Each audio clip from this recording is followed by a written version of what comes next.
जब मेरी पत्नी नहा रही थी तभी मैंने चुपके से उसकी वाइन में जहर मिला दिया। यह ऐसा जहर था जिसका न कोई रंग था न कोई स्वाद। इसे पीने के कुछ घंटों बाद इंसान का दिल धड़कना बंद कर देता था और शरीर में कोई ऐसा निशान भी नहीं छोड़ता था जिससे हत्या साबित हो सके। देखने में सब कुछ बिल्कुल हार्ट अटैक जैसा लगता। मैंने खुद को सामान्य दिखाते हुए वाइन का गिलास पत्नी को पकड़ा दिया, लेकिन अंदर ही अंदर घबराया हुआ था। आखिर यह मेरी पहली हत्या थी और शिकार कोई और नहीं बल्कि मेरी अपनी पत्नी थी। उसे शक न हो इसलिए मैंने प्यार से उसे चूम लिया। मुझे अच्छी तरह पता था कि वह इस तरह के व्यवहार से तुरंत पिघल जाती है। इसके बाद मैं बहाना बनाकर बाहर निकल गया, लेकिन वास्तव में कमरे के एक कोने में छिपकर आईने के जरिए उसे देखने लगा। कुछ घंटों बाद जहर ने अपना असर दिखाया और पत्नी अचानक हार्ट अटैक से बेहोश होकर गिर पड़ी। सच कहूँ तो मुझे थोड़ा दुख भी हुआ। वह मुझसे बहुत प्यार करती थी और अक्सर मुझे खुश करने के लिए अनपेक्षित सरप्राइज देती थी, लेकिन उसकी हुकूमत करने वाली आदत ने मेरी जिंदगी को नर्क बना दिया था। मेरी अपनी कोई इच्छा नहीं थी, हर फैसला वही लेती थी। अगर मैं जरा भी उसकी बात नहीं मानता तो वह सबके सामने मेरी बेइज्जती कर देती। मैं खुद को बेहद लाचार महसूस करता था, लेकिन उसकी दौलत छोड़ने की हिम्मत भी नहीं जुटा पाता था। फिर मेरी मुलाकात एक खूबसूरत और जवान लड़की कारा से हुई। वह बेहद समझदार, नरम दिल और मेरा सम्मान करने वाली थी। उसके साथ मुझे पहली बार महसूस हुआ कि मेरी भी कोई अहमियत है। हमने साथ रहने के लिए मेरी पत्नी की हत्या की योजना बनाई। हमारा प्लान बिल्कुल आसान था। अगर पोस्टमार्टम में कुछ साबित नहीं हुआ तो पत्नी की अरबों की संपत्ति मुझे मिल जाएगी और मैं कारा के साथ नई जिंदगी शुरू कर दूंगा। लेकिन हमारी सारी खुशियां उस वक्त टूट गईं जब पुलिस का फोन आया। उन्होंने बताया कि मेरी पत्नी की लाश पोस्टमार्टम हाउस से रहस्यमय तरीके से गायब हो गई है। मैं और कारा दोनों स्तब्ध रह गए। कारा डर गई कि कहीं पुलिस को हमारी साजिश का पता तो नहीं चल गया, लेकिन मुझे पूरा भरोसा था कि मुझसे कोई गलती नहीं हुई। मैंने उसे शांत रहने को कहा और खुद सच्चाई जानने के लिए पोस्टमार्टम हाउस पहुंच गया। वहां इंस्पेक्टर लाओ वांग ने बताया कि 1 घंटे पहले वहां का सुरक्षा गार्ड घबराकर पोस्टमार्टम हाउस से भागा था और सड़क पर एक गाड़ी से टकराकर गंभीर रूप से घायल हो गया। सीसीटीवी में सिर्फ वही कैमरा सही था जिसमें गार्ड भागता हुआ दिखाई दिया। बाकी सभी कैमरे तोड़ दिए गए थे। जांच के दौरान पता चला कि गायब हुई लाश मेरी पत्नी की थी।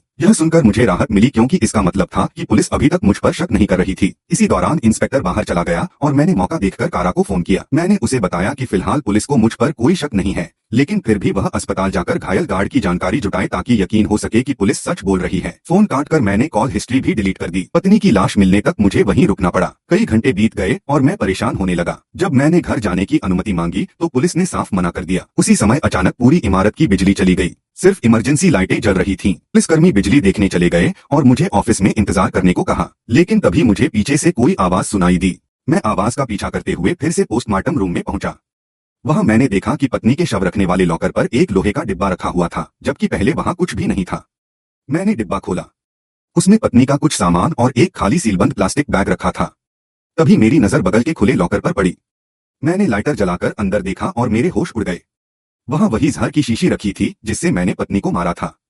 मैं अभी कुछ समझ ही नहीं पाया था कि अचानक बिजली वापस आ गई और कदमों की आवाज सुनाई देने लगी।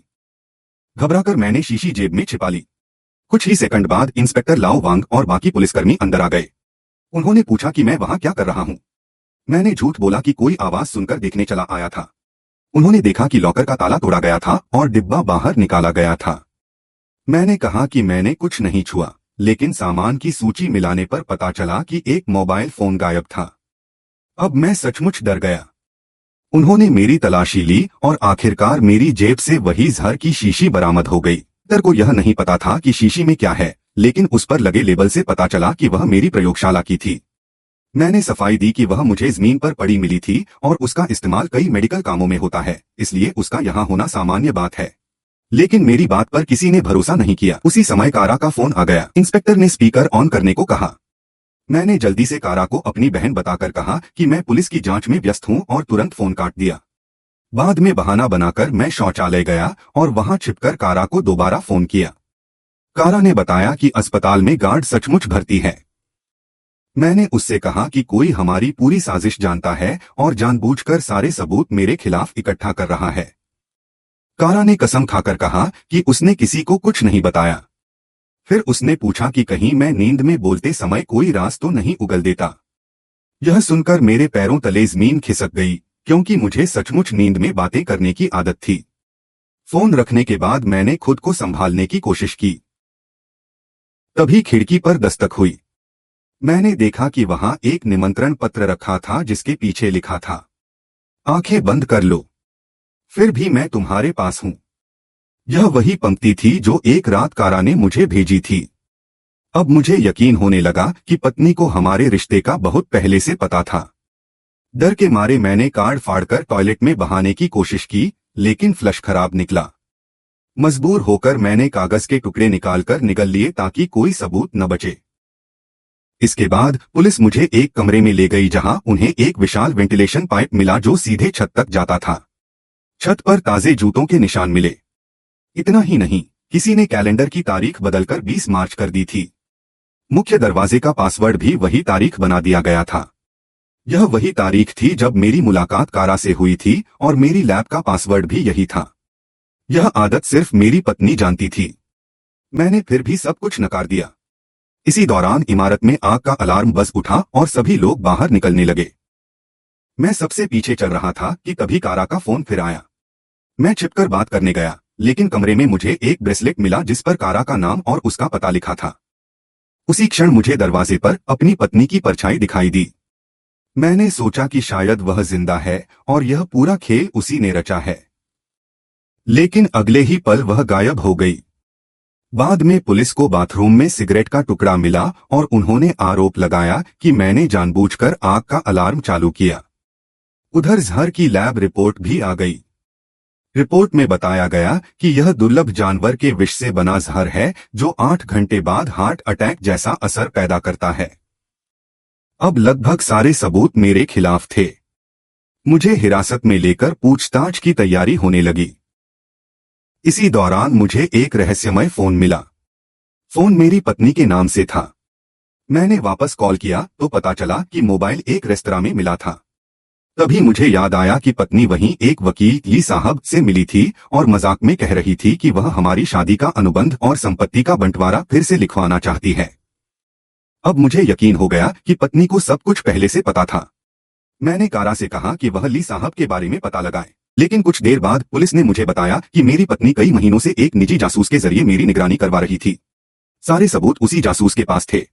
मैं बुरी तरह घबरा गया। थोड़ी देर बाद खबर मिली कि जासूस गायब है और उसकी हार्ड डिस्क भी नहीं मिल रही। मैंने मौका पाकर कारा को फोन किया। उसने बताया कि वही हार्ड डिस्क किसी ने उसके घर के दरवाजे के नीचे सरका दी थी। उसमें हमारी मुलाकातों की तस्वीरें और पत्नी की हत्या की पूरी योजना की ऑडियो रिकॉर्डिंग मौजूद थी। अब मुझे समझ आ गया कि हम दोनों शुरू से किसी बड़े खेल का हिस्सा थे। मैंने कारा को तुरंत भागने के लिए कहा, लेकिन जैसे ही वह घर से निकली फोन पर तेज ब्रेक की आवाज आई और फिर सन्नाटा छा गया। मैं टूट गया। आखिरकार मैंने इंस्पेक्टर के सामने सब कुछ कबूल कर लिया, लेकिन उसने मेरी किसी बात पर विश्वास नहीं किया। कुछ देर बाद पुलिस को मेरे घर से नक्शा, बंदूक, फावड़ा, स्पोर्ट्स बैग, मास्क और वही जूते मिले जिनके निशान पोस्टमार्टम हाउस की छत पर पाए गए थे। घायल गार्ड के होश में आने पर उसने बताया कि उसने एक नकाबपोश आदमी को देखा था जिसने उस पर गोली चलाई थी। हर सबूत मेरी तरफ इशारा कर रहा था। फिर पुलिस को मेरी पत्नी की लाश भी मिल गई। मैं पूरी तरह टूट चुका था, लेकिन सबसे बड़ा झटका अभी बाकी था। इंस्पेक्टर ने बताया कि कारा नाम की कोई लड़की कभी अस्तित्व में थी ही नहीं। उस पते पर कोई नहीं रहता था और पड़ोसियों ने भी ऐसा कोई नाम कभी नहीं सुना। अब पुलिस को यकीन हो गया कि मैंने हत्या के बाद बचने के लिए कारा की कहानी गढ़ी थी। मैं खुद भी समझ नहीं पा रहा था कि क्या सच है और क्या भ्रम। मैं पुलिस की हिरासत से भागने लगा। कुछ दूर भागने के बाद अचानक मेरे सीने में भयंकर दर्द उठा और मैं जमीन पर गिर पड़ा। इंस्पेक्टर लाओ वांग धीरे धीरे मेरे पास आया। उसने मुझे एक जोरदार लात मारी और फिर पूरी सच्चाई बताई। असल मास्टरमाइंड वही था। 10 साल पहले मैंने शराब पीकर गाड़ी चलाते हुए उसकी कार को टक्कर मारी थी। उसकी पत्नी बुरी तरह घायल हो गई थी। वह मदद की भीख मांगता रहा, लेकिन मेरी पत्नी ने मुझे जेल से बचाने के लिए घटनास्थल से भागने पर मजबूर कर दिया। 1 घंटे बाद लोगों ने उन्हें निकाला, लेकिन तब तक उसकी पत्नी मर चुकी थी। तभी से वह बदले की आग में जल रहा था। उसने अपनी बेटी को बड़ा किया। फिर उसने उसकी तस्वीर मेरे सामने रखी। मैं यह देखकर सन्न रह गया। वह बेटी और कोई नहीं बल्कि कारा थी। कारा ने जानबूझकर मेरे करीब आकर मुझे अपने प्यार के जाल में फंसाया। उसने मुझे पत्नी की हत्या के लिए उकसाया और अपने पिता के साथ मिलकर हर सबूत मेरे खिलाफ तैयार किया। मैं सब कुछ हार चुका था। तभी इंस्पेक्टर ने आखिरी सच बताया। 8 घंटे पहले कारा ने मेरे पानी में भी वही जहर मिला दिया था। अब वही जहर मेरे शरीर में फैल चुका था। मेरी मौत भी मेरी पत्नी की तरह हार्ट अटैक से होने वाली थी और कोई भी इसे हत्या साबित नहीं कर पाएगा। कुछ ही पलों बाद मेरा दिल धड़कना बंद हो गया। बदले की यह कहानी यहीं खत्म हुई।